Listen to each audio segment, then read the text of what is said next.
दुसऱ्याकडे सगळं आहे म्हणून कधी खचून जायचं नाही. काय?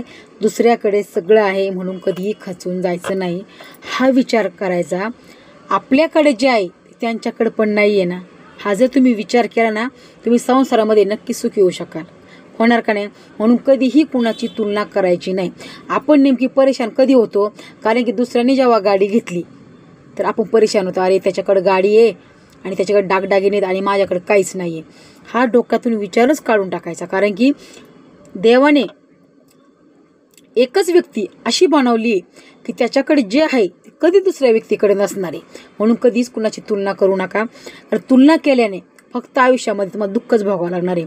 तुलना करण्यापेक्षा आपल्याकडे ते नाही आहे ते कसं कमवता येईल याचा नक्की विचार करा. कारण की हा जर विचार तुम्ही नक्की केला तर जीवनात नक्की सुखी व्हाल. म्हणून दुसऱ्याची तुलना करू नका आणि आयुष्यामध्ये असं काहीतरी काम करा, नावाने तुम्ही नक्कीच ओळखले जाताल.